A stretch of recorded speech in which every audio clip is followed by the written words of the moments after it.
as far as you can go in amateur boxing. Yeah. So from the first day I put on them gloves as an 8-year-old in the boxing club, like that's the highest dream you could imagine. Like, yeah. When I actually did qualify in July last year, like I couldn't wrap my head around it.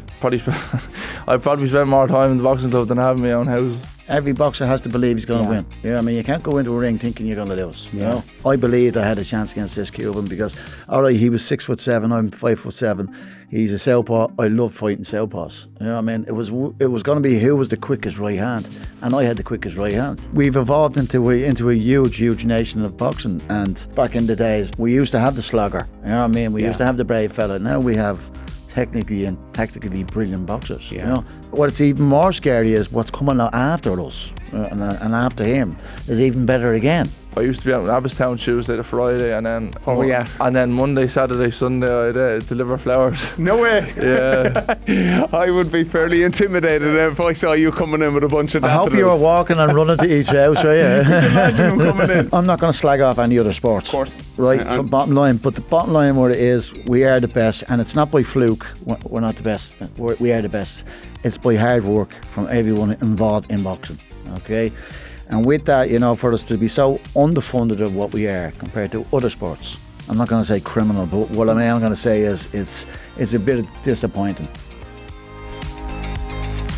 Welcome to Under Construction with Chadwicks. I'm Donncha O'Callaghan. Later we'll be hearing from Eamon Clark from Unilin about in our suppliers corner. But today we are in the presence of sporting greatness. It is a great pleasure to welcome Jack Marley. Jack, you're so welcome to the podcast. Good to have you. Thanks very much. Delighted to be on. We're so thrilled with you qualifying for the Olympics. We'll go into it in more detail, but we want you to know we're so proud of you. Well done. Thanks very much. It's great to have Chadwicks on the whole journey before and after. Brilliant, because you're a brand ambassador as well. I've seen you in and out of ice baths. We'll slag a bit more about that. But I think one person that I'm delighted we have joining us today is our Olympic champion, Michael Carruth. Michael, what an honour. Thank you so much for joining us today, and also thanks for incredible days. Thank you for having me. It's great being here as well. It's great being with Jack. He's a great kid. And, you know, if I can pass on a few little tips to him going to the Olympic Games, I'll duly do so. I'll be honest, Michael, you look like you could compete in the games yourself. You're looking incredibly trim and ready to go. I'm getting ready for the veterans Olympic Games. It hasn't been announced yet. God, love the veterans if you go in there. Yeah, Michael, great times though. You know, like, I suppose, not being harsh, Jack, but we've got used to success in boxing, but you set the tone, set the trend for all of us. It was one of those moments. Like we had a great Olympic team in 1992. We'd like Paul Griffin, who was European champion. You had Wayne McCullough, Commonwealth champion. Michael Carruth, reigning world bronze medal champion. Then you had Paul Douglas, Paul Budimar from Cork, and Kevin McBride, and he's a super heavyweight. So again, the one punch can change a fight in so many ways. You know what I mean? So we had a great team with the six was there. Obviously, you know, going to the Olympic Games, I was 25 years old. I think I was a lot better than the first Olympic Games I went to at 21 years old because I was in the wrong weight category, and I just made the wrong weight, and it killed me. And when you hit the wrong weight, you're in trouble straight away, because if you're dehydrated getting into a boxing ring, you're in trouble. And I was, and I learned a lesson, and I really learned a lesson in 1988 that if I missed a weight, or if I couldn't make a weight, I was going up another weight. And I went up 2 weight divisions, which was huge at the time, because I'm not the tallest guy in the world, you know what I mean? So I was facing 6-foot boxers all the time then, you know what I mean? But that's the way it goes, you know what I mean? So it went well for me in 92, as you all know. Oh, it was great. It was really great. I give a bit of a slagging because my kids are into celebrations, but Michael Carruth was always done after you scored a goal on our green, that lep after you won. So that was way ahead of Mbappe or any of them, Ronaldo. Your celebration was ahead of the game. Well, they reckon I should have won 2 Olympic gold medals. They reckon I won the high jump that day, and they didn't give it to me. So, Jack, we said congratulations on qualifying. Can you tell us a little bit about just that feeling, you know, when you do qualify, knowing that, like, it is the greatest show, isn't it? Like all of us into sports, everyone bows down to the Olympics. It is the elite. Yeah, it's as far as you can go in amateur boxing. Yeah. So from the first day I put on them gloves as an 8-year-old in the boxing club, like that's that was the highest dream you could imagine. Like, Yeah. and then when I actually did qualify in July last year, like, I couldn't wrap my head around it for a good while. It does take a bit of time to sink in. Like, it isn't probably till you get around the people that helped you get there that it does settle, and you realise the work that went into it. You know what I mean? You didn't pox it. You weren't it. No, yeah. I had a lot of good days and a lot of bad days before that. Yeah. But as you always do, like, it's boxing, it's the highest of highs and the lowest of lows. Yeah. But then tell us, Jack, after you qualify, so getting qualified good and early, it leaves you get a process in place. So tell us a little about that, how you've mapped out to making it to Paris and the summer ahead. Yeah, I didn't really appreciate how early I qualified until I just sat back and had a look at it. Like, Did you? Yeah, okay. Because I got it like a year before. Like, Yeah. that's when I look back at it, like, it's crazy. Like, but no, it just let me. It didn't. It took the pressure off. Took the weight. It was a big weight off my shoulders. Like, qualifying first time around. Like, but it also let me train that bit harder. Like, because it wasn't like I was training for another qualifier or another just European Championships run. Every day I was just training for the Olympic Games. Like, absolutely, you can put your whole attention to it. Yeah. Jack, we forget how young you are. 21. My goodness, for everything you've achieved already. Michael, you mentioned it. There's all the experiences he's going to gain. By, like, we hope that you can go to 3, maybe 4 if you turn into a Rob Heffernan 5. Don't be greedy.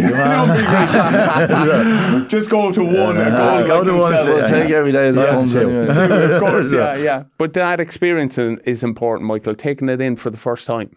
Yeah, well, see, when I qualified for the Olympic Games in '88, it wasn't so much a qualification. You were picked on merit as a team. You didn't have to qualify in the '88 Games. Okay. You know? The first Olympic Games to qualify was the '92 Games. You know, so '88 I got picked on merit, being, I was the champion twice or 3 times, and elite champion, should I say, and.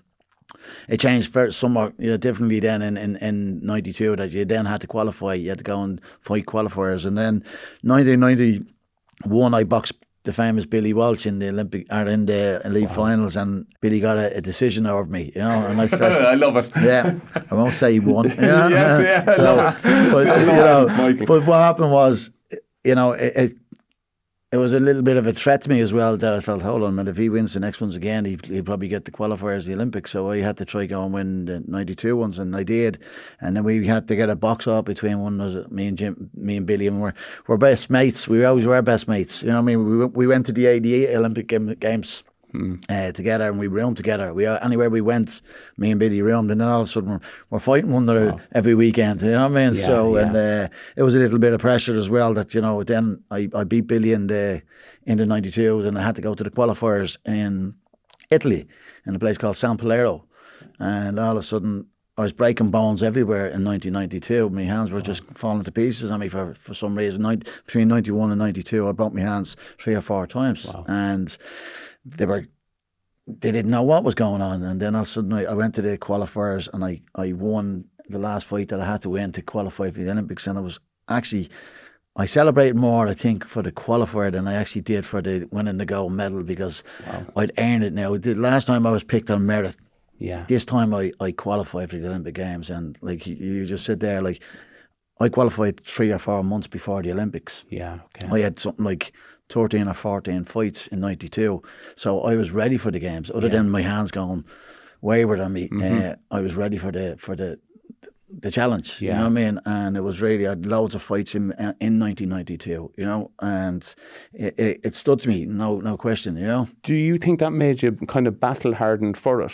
Because there's a balance in that, isn't it? Getting it right, that you arrive ready to go. Absolutely, but not. yeah. I knew physically, mentally, I was ready for everything. I was the captain of the team as well in '92. Yes. So it puts a little bit of pressure on you as well, but it also gives you a little bit of cockiness as well, that you tell the lads what to do when they do it, and that's what except Paul Burnamer, of course. Of course, typical Cork crowd. Cork crowd, yeah. So, and he'll enjoy me saying that. But it was one of those things. And again, I went to the first Olympic Games at 21 years as well. and all we were doing was running around getting photographs of Yeah. other superstars and things like that. Of course, yeah. The next Olympic Games, we weren't doing that. Myself or Wayne McCullough, we were there to do the job. We were there to win medals, the two of us. Of course. And it was a great combination between the two of us because he'd win one, I'd have to win one. He'd win one, I'd have to win one. So he put pressure on me as well, but he also got me to, I want to be a bronze medalist. I want to be a finalist. And then the Olympic final is the Olympic final. The two of us had to face two easy guys, two Cubans, the two of us, you know what I mean? Exactly. So it was one of those moments, you know what I mean? So, and it was, you know, I always remember in the tunnel going into the fight, and the most scariest part, I believe, in boxing is when they put the gloves on you. Do you think? You can't get them bloody off you, you know what I mean? It was the old time, it was the tie knots, not the strap-on things now, what they have now, you know, with that. So Just with off that, your gear. but you couldn't get the gloves off you, you know. Yeah. And I always remember saying to my dad, you could just see Cubans everywhere because I think they'd 7 qualified in the Olympic finals that year in 1992, which is unreal. Like 7 boxers, that's just being greedy, you know what I mean? Okay, and you're here asking us to absolutely, send 10. yeah. But we'll send 10, we'll win 3. Yeah, Okay, but, yeah. No, this was 7 in the final. You know? yeah, wow, 7 sorry. in the final as well. Oh my yeah. goodness. 7 Yeah, in the wow, final. wow, wow. So, and with that, something came over me. I was in the dress, I was in the tunnelway, and I don't know why I said it, and it was no disrespect to the person who I said it about. I said to me dad, I just turned around and I said, Ronnie Delaney's time is up. I said that. Wow. And he went, what? I said, Delaney's time is up, I said.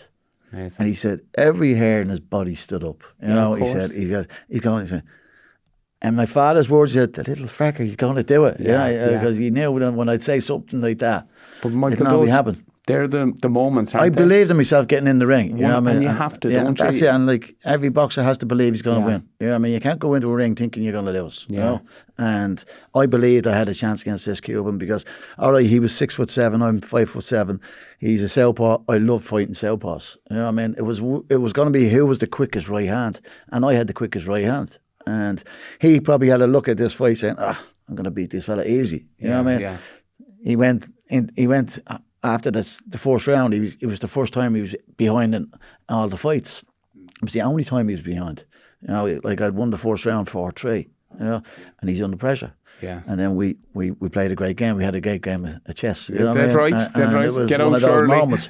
But like any boxer going there, we're getting ready for these games as well. It's great in a sense that, you know, they are qualified. We've been everywhere in the world now as well at this young age of 21 as well. Okay, what I would say to him as well, concentrate on what you have to do over there. Don't concentrate on anything else. Get over there, get the job done, and come on with a medal. Yeah, That's the way it has to be, you know? Well, that's what we're all hoping for, Jack. But of course, it's very different for you. It's putting it in place and in process and different things. But we might step back. Just tell us, like Michael, you were paving the way, but you're used to success. You mentioned stepping into a boxing club for the first time at the age of 8. You might just take us through the journey a little bit, Jack. Tell us about the people involved and that have helped you to, you know, your road to Paris. Yeah, Monkstown Boxing Club. I've been there 13 years now. 13 years. Wow. I first walked in the door when I was 8. I was playing like soccer at the football at the time, and I was like a heavy kid, and just the weight wasn't budging. Like I was just only training 2 times a week. And were you always tall as well? No, not really. No. Okay, yeah, No. yeah. My dad just threw me into the boxing club, see if I could move the way. Who was in there? It was hard. Like it was the same coaches now. Yeah. And it was just the local lads, like all lads my age, and just. But then there was also older lads in the club that we all looked up to and stuff. And I must say, I've been lucky with my sport in rugby that it gives you values. But I must say, it wasn't until we were lucky enough to go training in a few boxing clubs. There's a hierarchy, but it is total respect for everyone in the room. Gender doesn't matter. All that matters is your training ability. And I found that fascinating in there. yeah, the boxing club, there's all walks of life in the boxing club. There's a crazy place when you step back and just have a look at a boxing club and who's in it and what's going on. Yeah. But everything just gets forgotten about when you go walk through them doors. But your only currency is training or performance, isn't it, in there? You know what I mean? You can have the biggest mouth or persona. It doesn't matter unless you can put it out there. No, it doesn't matter. Like, but like it's like a family in a boxing club. Like, like I've probably spent more time in the boxing club than I have in my own house. Yeah. But Michael, would you find that like that when you walk in the doors, you're home? You know what I mean? And even the discipline around. Well, I've been part of Drimna Boxing Club since 1979. My father then took over the head coach's role and produced a lot of great fighters throughout the years, like helping Phil Sutcliffe, the Root brothers, the Sutcliffe brothers, a huge family in boxing, Philip in particular. Paul Griffin winning his European gold medal, me, getting a bronze medal at the World Championships, and then obviously going on and winning the big one, and down mostly to my father, and he said to me if he got sick and he said to me, will you do me a favour? I said no. I said, because he always told me he never do anybody favours, and he said take over the running of the club. And I said, you're not going to tell me where you hit all your gold, I said to him jokingly, and they were the keys. It was always like Jack's a boxer in this club now. One day he could be the coach in this club. Yeah. You know what I mean? And it is great that when you see boxers going back to where they started from and helping out, like my two other brothers, Martin and William, are part of the club as well. Yes, so we've got a great tradition in Drimna. Drimna Boxing Club will be 60 years old next year.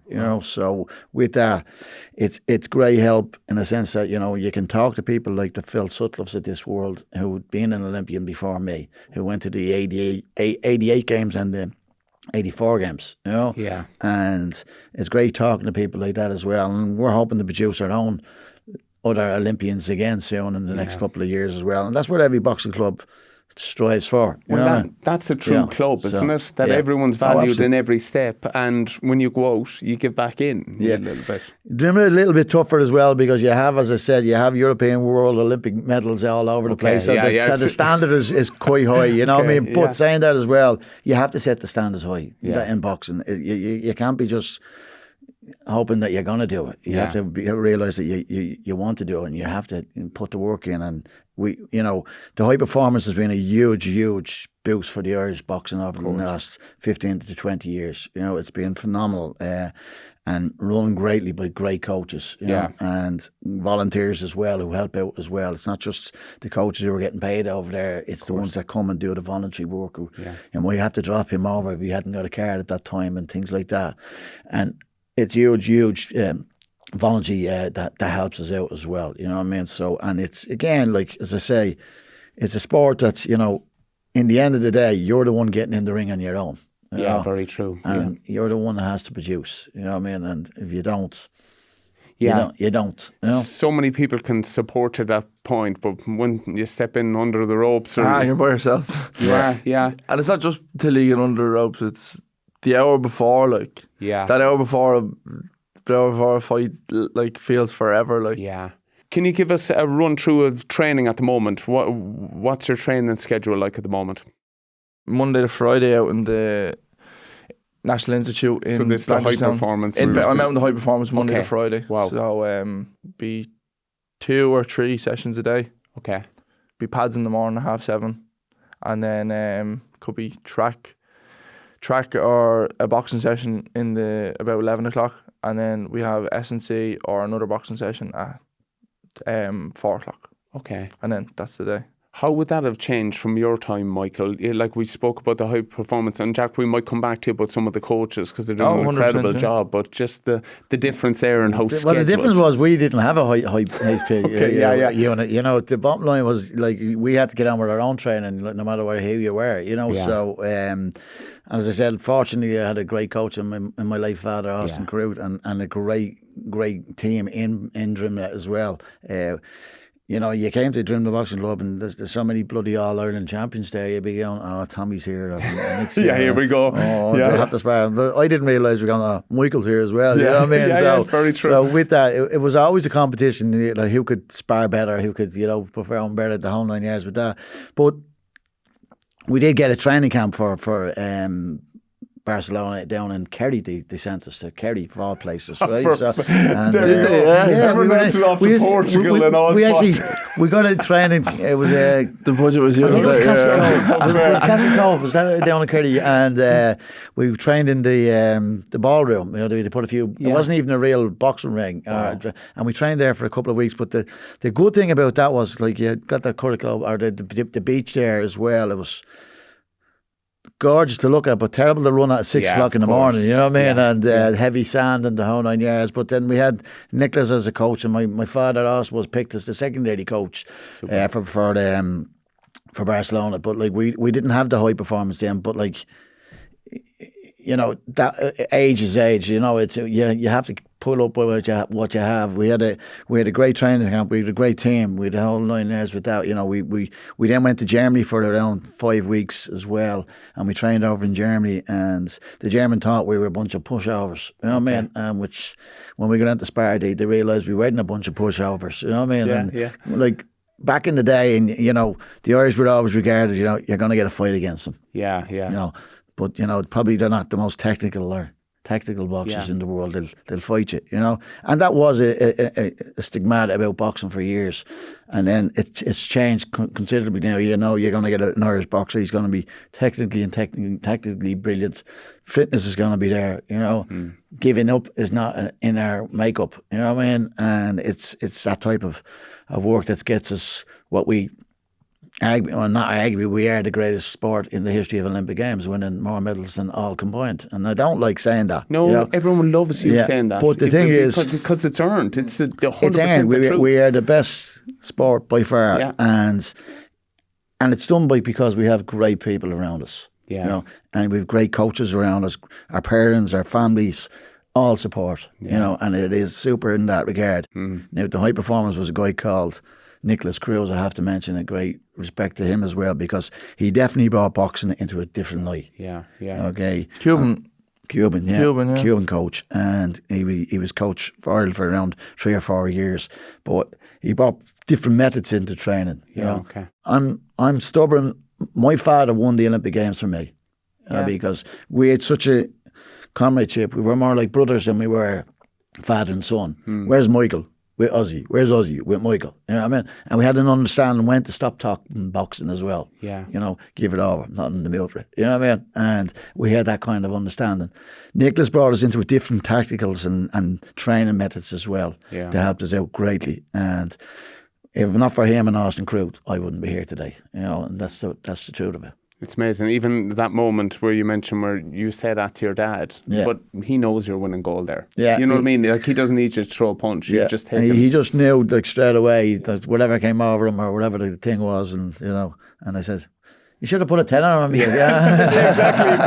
If you know. So, Jack, will you take us through the high performance side of it? Because, you know, Michael, they were searching for it, and you kind of, not being disrespectful, but you kind of stumbled upon it. Well, to be honest, my dad set up, Jack, my dad set up a thing on a Saturday morning, and he used to bring all boxing clubs to Drimnagh. And we used to spar, you know, the first boxer, the champion boxer, was always put into a kind of training camp in the National Stadium.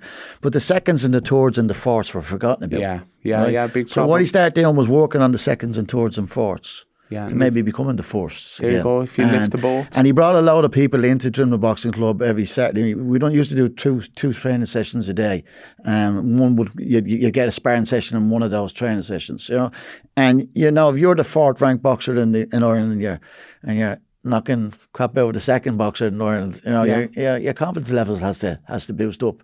Great idea. Really, the high performance really started there and then. It was the help of my dad and a lot of good other people with him as well to help this happen, you know, and it didn't cost people money, huge money. They didn't have to come up on stay nights. No, they drove up, it was petrol money, and then they drove back down. But more importantly, Michael, they were given their time. Yeah. It was now, Jack, we've brilliant professional coaches that are helping you the whole time, aren't they? They might give us insight. Yeah, well, we have the head coach now is Oranti. He's been the head coach for numbers of years, and he's. Can we chat about him? Because, you know what I mean, he comes across from the outside, you know what I mean, the respect you have for him, what goes on, and just his track record is incredible. He has a great track record right through the years, and he's a mastermind. Like, give us some, tell us, like, in what way, what sets him apart? He's a perfectionist, like. And just the eye, you know, does he spot the errors there and then and help you correct them? There, yeah, and he lets you know though. Like, it's not like it's not like a tough love, but like it's he'll let you know if you do anything wrong. But no, there's a great setup there now. Zor's the head coach, and then there's D Kennedy, and then I'm very lucky to have my own coach, my own club coach in there. He's actually full time in the high performance now as of recent. James Doyle. Yeah. So he's been with me since I'm 8 years of age. Wow. He's been in every corner of. But for him as well to be able to tell, this is how we get the best out of Jack, and to open it up to such a powerful coaching group as well, to make sure they're getting the best for you is quite important, isn't it? No, I'm very lucky to have my club mate, Sean Marley. He's flyweight. Okay. So I have him in there with me, and I have James, which is full-time coach now. Yeah. So when I'm in the high performance, it feels like I'm down in my own club. Like, so it's. I'm blessed, like. Yeah. Michael, speed is the difference at the moment, isn't it? Yeah. I was lucky enough, I went over to one of the Liverpool games, but I would be nearly disrespectful towards that type of athlete. It wasn't until I saw them live and the pace that they can move at. And I've seen it in my own game in rugby now. Yeah. Speed is the difference, and thankfully you have it, Jack. Is it something you work hard at? I kind of try to tick all the boxes. Yeah. That's the main thing. I try not to focus on one thing too much, because then you get distracted and everything else goes out the window. But just try and add to everything 1% every day. Yeah, Michael, for you were a southpaw. Yeah. Like, just, sorry, my ignorance, but but I know that. Would that have been a nightmare for people coming up against you, or did you kind of nearly use it like that?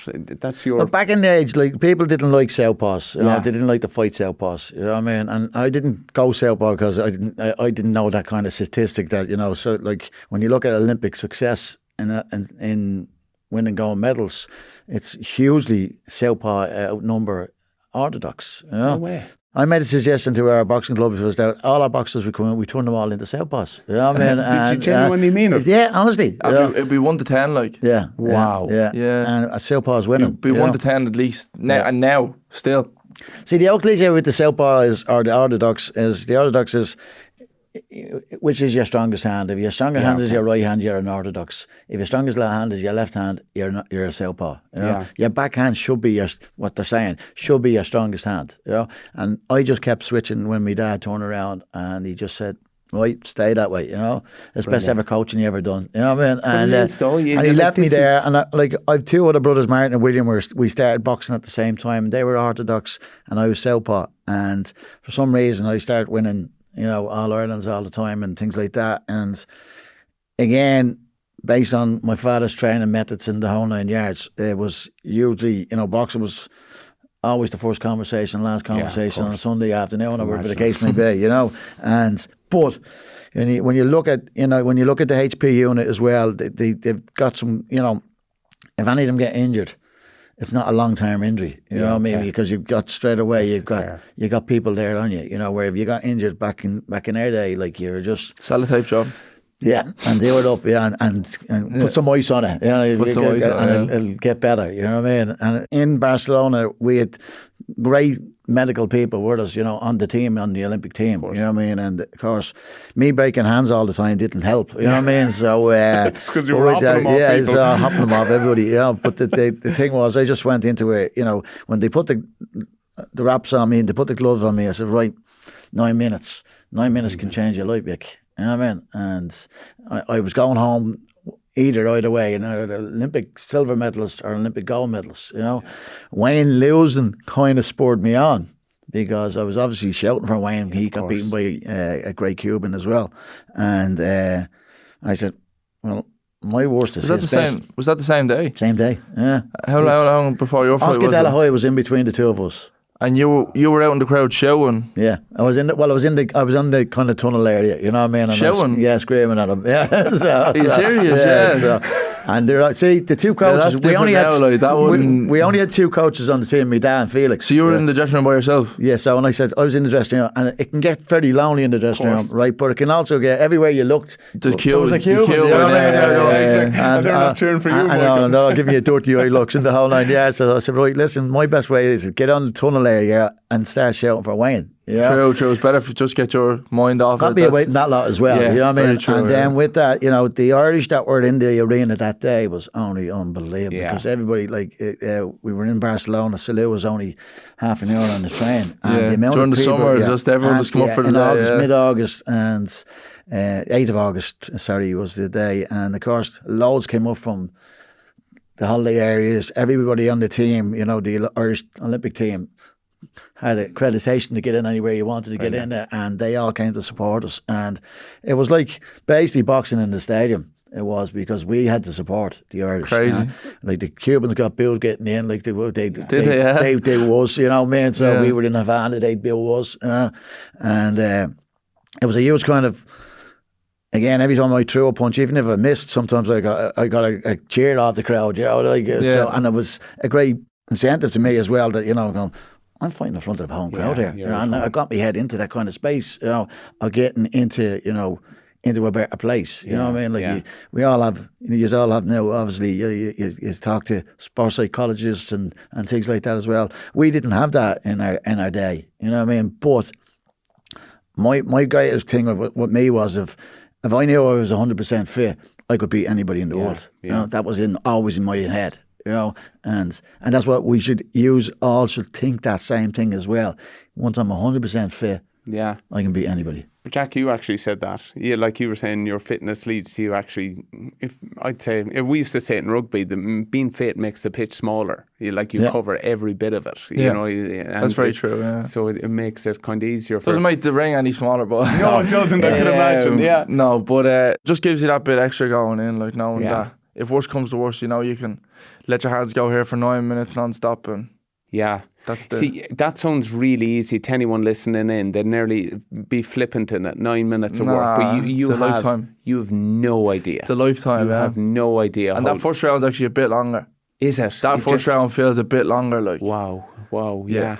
But it's always a question when you get in a 3-minute round. So it's always a question: am I as fit as I should be? Yeah, and you only know that when you get into it. But you know what, lads? That doesn't change in any other sport. Yeah. Like I swear, you go out for a walk around on any pitch in rugby, and all of a sudden you question everything. You're there. Are my legs heavy on this track? Yeah. You know what I mean? Or just something like that. You there is that moment of doubt that you nearly need to push over, and you had that with your dad.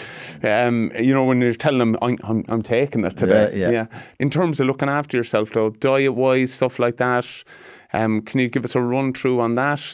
Like, obviously, making weight is big in your sport. Can you just give us an insight into, you know, how you keep on top of your diet and what you have to do? And depending on the first session, that indicates how big the breakfast load's going to be. But then breakfast and lunch and dinner is provided by a outside catering company that comes in, and it's amazing. It's unbelievable. And then when we're on the off period and we're not making weight, there's a nice bit of dessert as well. When you've earned that, that's well and truly deserved. Michael, that's different. I've no doubt either. Well, we've evolved, you know, you know, and that's always brilliant for boxing. You know, like it's evolved that we're not back in the 70s and 80s or 90s, whatever it is. You know what I mean? We've evolved, and you know, it's what's rightly, you know.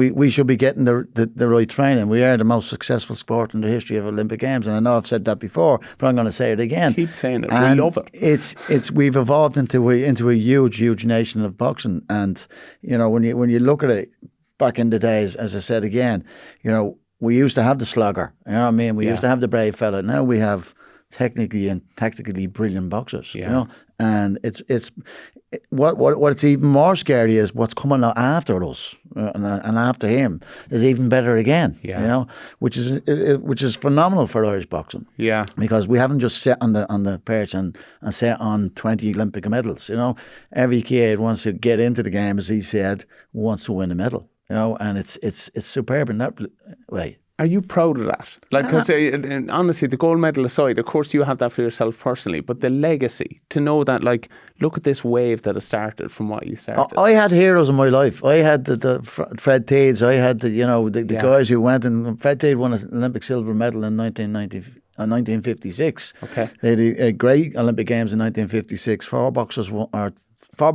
medals, and Ronnie Delaney. Yeah. So they came home with 5 medals. It was the greatest ever tally of medals ever won.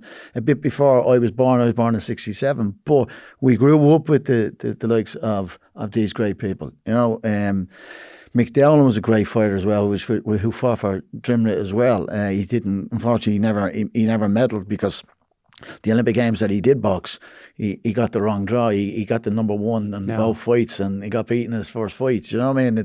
And again, it's everything to do with luck. I was lucky as well. I only got the the number 1, number 2 boxer ranked in the world. You know what I mean? So I was lucky. You know what I mean? So I didn't pick that 13 fights for myself. You know, I had to fight those 13 fights to qualify, to win the national championships, to fight the American, to fight Billy Walsh once or twice again, you know, and go over to Italy, qualify, and then go to the Olympic Games and win my 4 fights. You know what I mean? And we were out doing the pads the day before the Olympic final, and I just got a buzz about me, and I said, I think I'm actually peaking now. I said to him, you know what I mean? And he went, geez, he's had to win 3 or 4 fights before this, you know what I mean? But it was another, I had a great way of getting my mental thing right. I always believed that I could win. Brilliant. No matter what happened, I could win. You have to have that, don't you? Yeah, you really do. You have to, It's self-confidence, but of course you can't. Like especially in Ireland, Jack, if you speak out, like you have to think in your head when you step in that ring, people will be kind of going, he's fairly big-headed. But you're backing up all the work you've put in, isn't it? Like the work nearly sets you free to go out there and be that confident. Yeah, well, your work stands. That's who you are. Like, yeah, you're no better than the work you've done. Like beforehand, so you know where you stand before heading into a big tournament there. As Michael would say, like, when you put the work in. What do you do to get some downtime? How do you relax? How do you get away from it? You know what I mean? Or is there any? Or is it constantly thinking about it? No, I hate talking about boxing. Do you? Yeah. Wow. I like fighting, like. I don't like watching boxing. No way. No. Would you not watch it? I would be glued to it. Michael, would you? Yeah. More so amateur than professional. Yeah, I'd be glued to it. You know what I mean? But not like I'm a coach in Drimna Boxing Club, as I say. We're always nearly in corners every weekend. You know what I mean? Watching it. You know. So. Lads, boxing has never been more entertaining, though, in terms of, and I'd like your opinion on it, the cross that we're seeing at the moment. I know it's not everyone's cup of tea, but it is bringing a new audience to it. The kind of crossovers between different sports, the MMA stuff with boxing and you were in the corner for one of the most recent ones, weren't you? Yeah, I was with Ben Williams. Yeah, Ben was my Ben boxed with us all his life. So he asked the Misfits there, but that's a big show. Yeah. Well, the only thing about the Misfits is they have boxing experience. No, they all have a bit. Yeah, they're not. When you look at these other ones coming in, like coming in and no experience at all, give over. It's like trying to put me on a rugby pitch. I wouldn't know what to do. So it's boxing is not a game that it's a part-time thing. It's a full-time thing. But Ben Williams, who he was talking about, Ben boxed in our club for years, and he asked me to do his corner the last couple of weeks, and he won a fight over in Leeds, but they're good setups. It's a superb setup. It's good for fellas who didn't make it, I suppose. You know what I mean? You're looking at this, Jake Paul, is that his name? He has a bit of boxing about him. Well, he's certainly gone off and trained up to it. And he's brought the right people in as well. But like someone who thinks that they can go into boxing because they're a superstar in the field of singing or something like that, don't do it. Right, because it's too tough. Agreed. But the only thing is, Michael, I would say we're all competing in every sport for eyeballs, aren't we? Very true.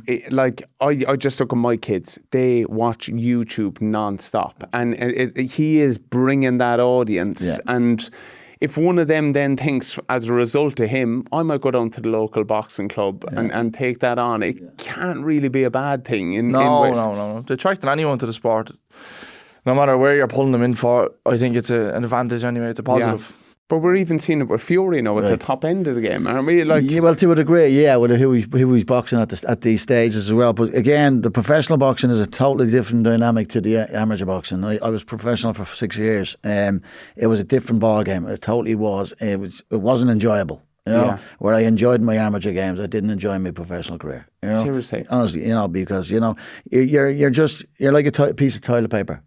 Yeah, because they can throw you in the bin or throw you in the out, and once you lose your first fight, they don't want to know about you. Wow. And amateur boxing is, it's pure. It's for the love. It's for the love of the sport. It's for the love of winning for your country, for your family, for your club. Things like that. Professional boxing is money. Yeah, and but that's for it. everything you put into it, like you wouldn't begrudge anyone, you know what I mean, stepping in No. there. Like Wayne McCullough went on and won a world title after Yeah. becoming a silver medalist in the Olympic Games. And I watched I think it was in Hong Kong, and it was crazy hours in the night, but I stayed up all night watching them. Yeah, You know what I mean? yeah. Like half the nation did as well. You know what I mean? If not all the nation, it's a sport again. Professional boxing, as I say, is about putting bums on seats. Yeah, okay.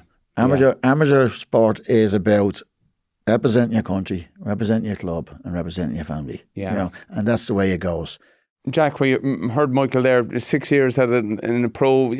Would that be something you would think down the track in time if things were to go your way? Is there a part of you that would say, yeah, look, you know what I mean, I love what I do, and getting in a scrap and getting paid for it would be quite appealing? Yeah. Well, it's a lot lonelier. But boxing is a lonely sport, but professional boxing, that's as lonely as it gets. But why does it narrow down? Of course, you lose the team behind you and stuff like that, and it does become. But the rewards are probably greater that you could set yourself up. Yeah, it's a higher risk, higher reward. Yeah, of course. For a higher reward, they're always putting more on the table to lose. But no, I've always thought about what do I want and what do I want to do after my amateur career anyway. But I'm just going to take every day as it comes now, because I was having conversations with myself. He's bang on there what he's saying in loneliness as well, because when I turned pro, I was 25 years old. I went to London. I signed with Frank Warren and Don King. They were my two promoters. And you're thrown into a hotel. Yeah. Okay, and then you're going into the training camp. You're going into this gym that you don't know anybody in the place. You know what I mean? I didn't know London as well as I do now. Yeah, because I worked over there for 3 or 4 years, and then I started bringing my wife over with me instead. You know what I mean? That I had company with me. Yeah. You know, and it is a lonely sport in that regard, as the professional rank, where he comes down to train in Monkstown or Trimner or whatever, he knows everybody, you know, everybody knows him, yeah. you know, so. Michael, the perception is totally different, and maybe honestly it is from just getting caught up in all the bluster of all these people having entourages and stuff like that, but you're saying, Jack, from the working side of it, you're pretty much on your own, you're self-employed and self-sufficient. Oh, that's what it is, you're doing everything for you.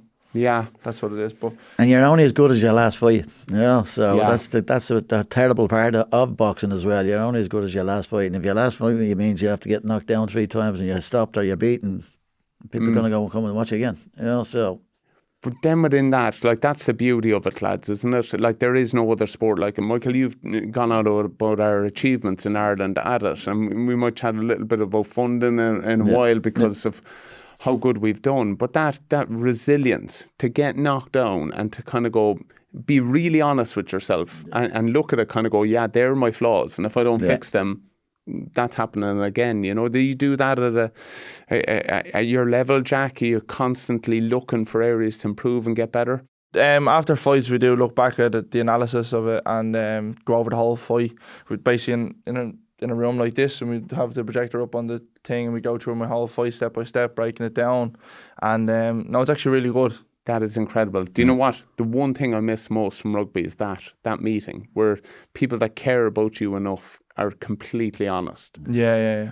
Like, I know that type of room where they can give it to you. They can absolutely say, you improve this, you're winning all around you. You know what I mean? If we don't get this right, we're in trouble. Yeah, 100%. No, it's great just to be able to sit down there and just take in all the feedback off everyone and how everyone feels, and because they're all there to help you grow and help you get better. Like, they're not trying to put you down or anything. Like, that's what you have to remember at the end of the day. Like, these people aren't giving out to you. These people are just doing it for you. Like, Jack, without being nosy, and I don't want to know your business, but just in terms of the funding side of it, is it enough at the moment to sustain you and keep you at the training level? We know that you're a Chadwicks ambassador as well, but that outside support must be so important towards helping you get to your end goal. Oh, definitely, yeah. Well, it's really hard, like, to get on Sport Ireland funding, like, but then once you're on it, it could quite easy to maintain, but it's really hard to get on it initially. Okay. So me qualifying and getting the European silver medal, that allowed me to go on funding for this year. So this is my first year on Carruth funding. Yeah. So 2 years prior, like the 2 years prior to that was was no fun in zilch. Wow. Lucky to have Chadwicks. Chadwicks sponsored me from the very start. Amazing. So it was great to have them there from the very beginning when I had nothing basically like behind me. Well, behind me, I mean. So No, I hear you, but even you appreciate that because it's at a critical point, isn't it? It's that point where if you don't have it, you probably can't make the step. You know what I mean? You probably have to go look for work. Yeah, well, I did have to do work at some. I used to be out in Abbottstown Tuesday to Friday, and then and then Monday, Saturday, Sunday, I'd deliver flowers. No way. Yeah, I would be fairly intimidated if I saw you coming in with a bunch of daffodils. I hope you were walking and running to each house, right? Yeah. Could you imagine him coming in? No, and then Monday I'd have to train as well, so I'd run in the morning, and then I'd run early in the morning, and then I'd get my little Seoul E10. Yeah. Oh wow! Rest in peace. It blew up last year, and I'd go out, fill it up. This is my first session be done, like, and I could have anywhere from 30 bouquets in the car. Swear to God, yeah. That is I'd have them everywhere, right? And then I'd try and get as many as I can done, and then it depends. You could be anywhere during the day, like, so. Let's say I was in town for the first bit, try and get half the load done by then, and then I'd have to fly back out to the club, get a session in. I think it was 5 o'clock we were training. Wow. 5 o'clock. I'd be finished for 6:30. I'd still be all sweaty. I'd have to throw a fresh t-shirt back on me. Yeah, lovely smell off you though. And the other 12 could be anywhere. Like, sometimes they could have been down in Wicklow. Like, it was pitch black. I'd be walking up a big 50 metre driveway with my flashlight trying to look at the thing. There he is with a bouquet. I'm very sorry for your trouble. It's 4 o'clock in the morning. I'm a bit late. I do remember one night was late. Like, one night was late. Well, how late are we chatting? 9:30, 10 o'clock. Who gets flowers at 10 o'clock, man? I was fed up. At this stage, like, because I had a good few. I had 15 or something. I had 5 to do. I had to go back from Sallynoggan back into town, and then I had 10 more left in Wicklow or something. Oh wow! So I ended up coming back through Sallynoggan and picked up my girlfriend. I said, "You're coming with me. I'm not doing this by myself." She was like, "You spoiled me. Look at all the flowers." Hope you gave her some flowers, did you? Yeah. She got plenty. Yeah. But you mentioned it, brand ambassador with Chadwicks. That honestly, it takes you racing off the road. That took the weight of the world off my shoulders. Like, that was just able to train full time. Like, well, like, it was just enough to keep me going, and I was able just to do what I loved, like, and that was just. It's the thing as well. Like, I was in the Defence Forces when I won the gold medal, so they were absolutely brilliant to me in that regard. That, I could go and do my training camps. I could do me training in the barracks in the daytime. There's plenty of dust on the uniform anyway. Absolutely, yeah. So, but with that, they loved. I was winning things. And it's a slagging and bragging type of thing as well with all the battalions. Oh, Mick's out there winning again, I say. And must have made it incredible for you though. With the Irish flag, all that side of it. Because your sport is. I know it's technical, but there is the emotional bit that needs to come aside. That patriotic side. The dream came true. The dream was always to go to the Olympic Games. The dream was always to win an Olympic gold medal. Every young kid has, I would hope, who's in boxing would have that, boy and girl, would have that in their head. That's it. The dream can come true. Yeah. Because I made it come true, back in 1992. It's, again, you were talking about funding and things like that. We didn't get it, back in the day. It just wasn't heard of. The grants weren't allocated to us for winning bronze medals or silver medals or gold medals in that regard. And it's great now that it's copped on. What I would love more so is that it's great that you have Chadwicks as a sponsor, and great company as well, and well done to them for doing that as well. But there's a lot of boxers out there that need funding as well. Any companies that are listening in here as well, please help them if you can. You know what I mean? Because what makes him a better fighter as well, that he doesn't have a distraction. He has his boxing, he has his rest, he has his hour and hour time, he has this boxing, his rest, his hour and hour time. He doesn't need it to be delivering flowers to Wexford or whatever he does for in the morning, in that regard. And, funding is a huge thing as well. And sponsorship is even more so better as well. And that complies to all sports. We can say every sport needs it as well. You know what I mean? But boxing in particular, you know, you have to, you know, it's a tough game in the sense that, you know, you've got to get up in the morning, go to work, come back, do your training session, do that. That is tough. You have to be full time. Yeah, I mean. Just on that funding side of it, and of course we understand the sponsorship side of it, but even when it comes to like central funding, and you mentioned it earlier on, it is our most successful sport. Do you feel, Michael, I'll leave you out of this, Jack, but do you feel, Michael, that we should be putting more resources in to what we're successful at? And I know this sounds really harsh, but maybe we look at the other sports and getting leaner on them because we're producing the goods in boxing. I'm not going to slag off any other sports. Of course, right? From bottom line, but the bottom line what it is, we are the best, and it's not by fluke. We're not the best. We are the best. It's by hard work from everyone involved in boxing. Okay, and with that, you know, for us to be so underfunded of what we are compared to other sports, is, I'm not going to say criminal, but what I am going to say is it's a bit disappointing. Yeah. You know, here I am 32 years later, Olympic gold medalist, and I'm talking about IABA should be funded better than any other sport, right? And I can't see why we shouldn't be, because the bottom line where it is, we produce medals. Okay, we had one bad Olympic Games in relation to Brazil, but we all know what that was about, the corruption that was going on over there. But then since then, we've won medals in Olympic Games, World Championships. We've more world champions now again than we've ever had. European gold medalists, everything you could ask for, you know. And I'm still baffled to why funding hasn't been. Not so much, you know. I'm not talking Sport Ireland or anything like that.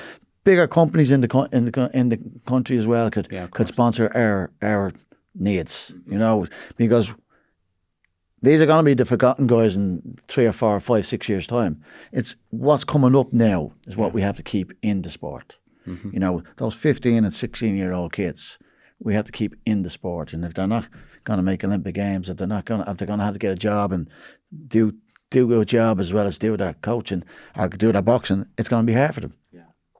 As I said, I was very fortunate that I was in the Defence Forces at the time. Of course. And they really looked after me in the sense that they, you know, but they also, as I said already, that they, you know, I brought some great parties to Cottlebrew Barracks, you know what I mean? Always important. Particularly the one when I won the gold medal, you know. But again, it's a cliche. Why are we not funded to what other sports are? Yeah. Okay.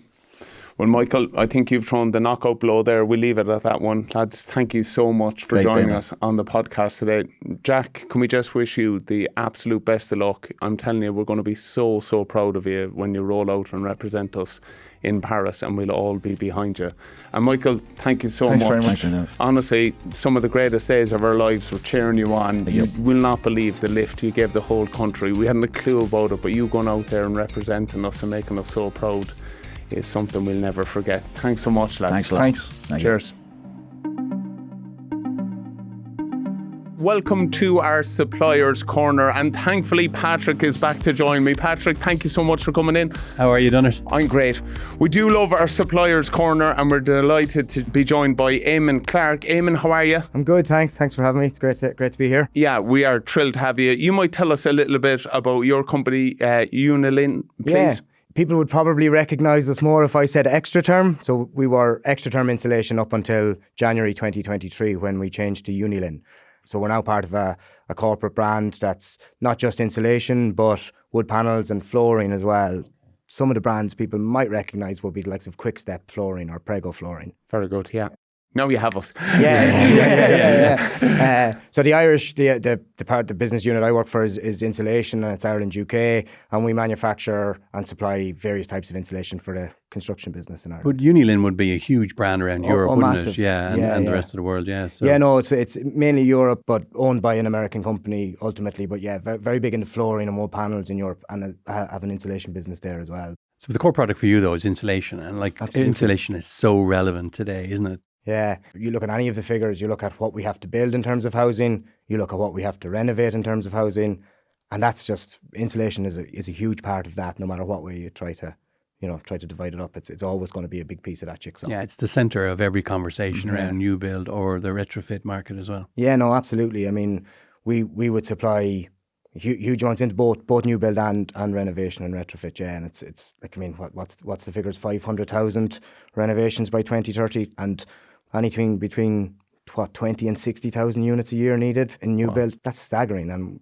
so it's not a bad business to be in. We've got, we're a big part of that, no matter whether it's a new build or renovation. So yeah, it's important. What's changing in your game? What's new? What's of people's interest? What are people looking to trend? Yeah, well, I suppose a massive part of every conversation we have now is sustainability. Yeah. Huge, has been for the last number of years. I think I said to people, sustainability is now what health and safety was 20 years ago. Yeah. It's number one on every agenda, And I mean, what we do in itself is sustainable. Insulating something is a sustainable approach, means you'll have less heat load. Yeah, because we're having that. Even we retrofit Jenny's parents' place. Yeah. But all of a sudden, honestly, it was the coldest spot of all time in one of the rooms just by insulating it. Like, honestly, never need to turn on the heat in that area. That's a massive thing. And I would always say to people, the most efficient heating system you can have is the one that's turned off. Yeah. True. If your heating system is not turned on, then it's operating at the most efficient it can be. And how do you do that? You insulate. And you insulate in retrofit, you have to be careful. You have to insulate, but you have to balance that with ventilation. You have to make sure you get the approach right. So that's where we would obviously offer advice in things like that. But it's such a massive part of it. Like, if you can get the fabric right, and then your heat loads will be greatly reduced, and the amount of energy, regardless of what your source of heating is, your energy will be greatly reduced. Yeah. I think a lot of people don't realise that for retrofit, really efficient way of doing it is to actually insulate externally. Yeah, absolutely. I mean, I think with any retrofit project, and in our office in Navan, our technical team, like, we get masses of questions around regulations and legislation and what people can do, whether it's somebody retrofitting their own or looking for grant funding or whatever. And I think one of the first things you have to do is decide how you're going to do it, and whether that's internally or externally. External is an extremely good way of insulating a property. It has its challenges. It has its challenges for certain houses, as does internal. So you have to try and weigh up the options of space being lost on the inside versus what are you encroaching on the outside. Is it a footpath? Is it whatever? Yeah. So you have to try and balance it up. What we always say to people with retrofit is do the best that you can. That might only be a little bit, and you look at historical buildings and stuff like that, it might only be a small bit, but every small bit will count. You made an interesting point, though. I just thought of our own place when we were doing it. One of the rooms, we didn't like the dash on the outside. So they were like, let's just wrap that, and let's make it look really modern, and it'll solve the insulation side of it. Whereas the rest of the house, let's get inside and panel it out properly and get up to speed. I think that's what you'll often find as well, is that it will be a combination of both internal and external. And so you're saying it was because of obviously a dash that you didn't like and it made sense to do it, but quite often if we're talking about the majority of the housing stock, it's terraced housing. Majority of our housing stock is terraced housing, so you can't touch the front. Yeah. And you quite often don't have sides. So you'll find... And you never want to call into the neighbour to ask if they want to go halves. Exactly, yeah. Well, you do see in the odd place, you see this strange thing now where, you're looking at a house and you're going, why is one set back? One's cycling. And a few years ago, I know there was one local to us and people were going, there's one that's further out than everything else. And I've been in the industry it's actually been insulated on the outside. But once it's done and complete, it doesn't look, just looks like a newly rendered or newly painted the house. External insulation, it's like putting a tea cozy on a house, really, isn't it? Yeah, it's a really good way of doing things. Yeah, absolutely. And with the modern insulation, it's become high performance, so it's much thinner.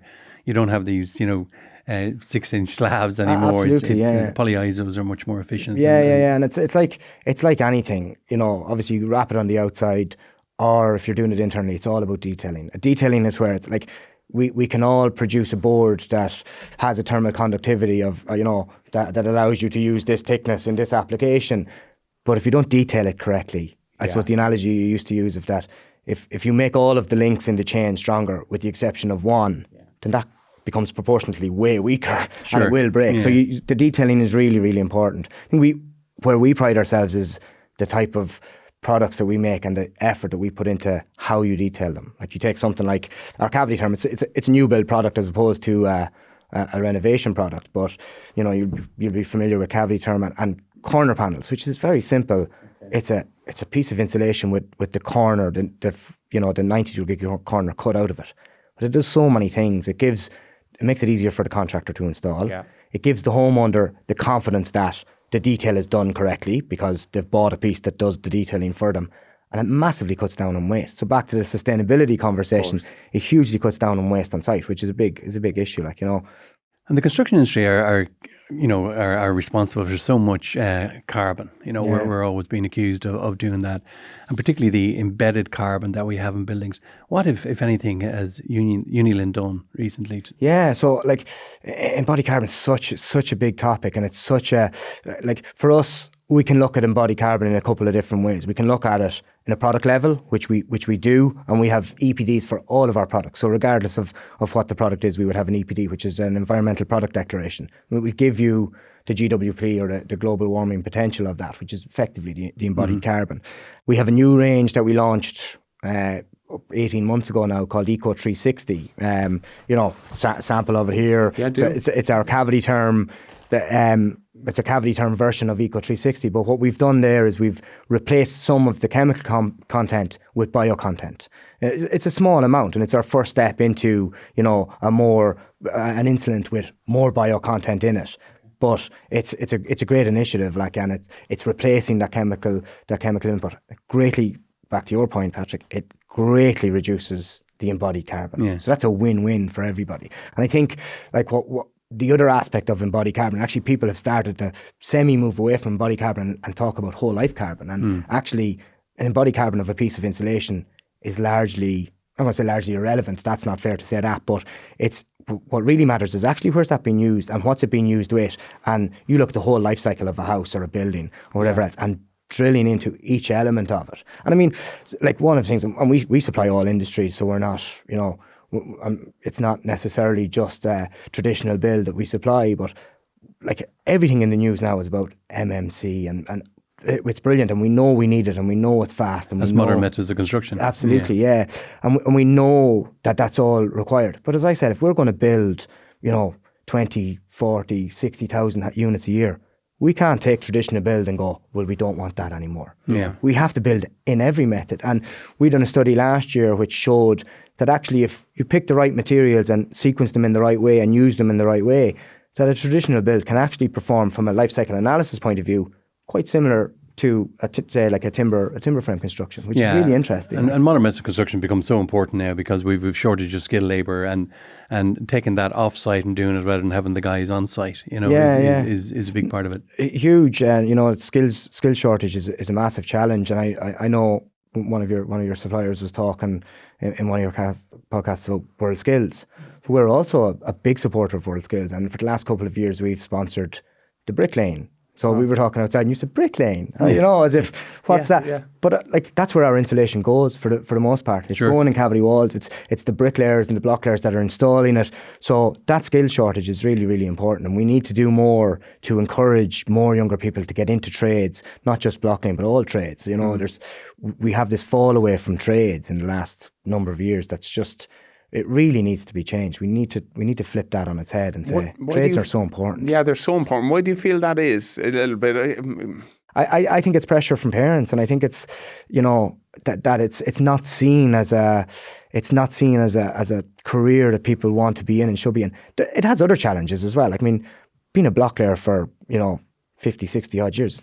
That's not an easy job. It's a really tough job, but I think we need to put more stock in it, and I think we need to encourage people to get into the trades and maybe encourage them to have a pathway out of the trades when they get to a point where they're not able to do it anymore. But even on that, Eamon, parents' perception of what it used to be like compared to what it is probably on site now, like you're mentioning some of the things you're making compared to what they were dealing with back then. I mean, you talk about off-site construction and how, clean and warm and everything else it is. And okay, there's some things we can't change on site in terms of weather and stuff like that, but you walk onto a site nowadays and it's vastly different. They're clean, they're controlled, they're managed so well.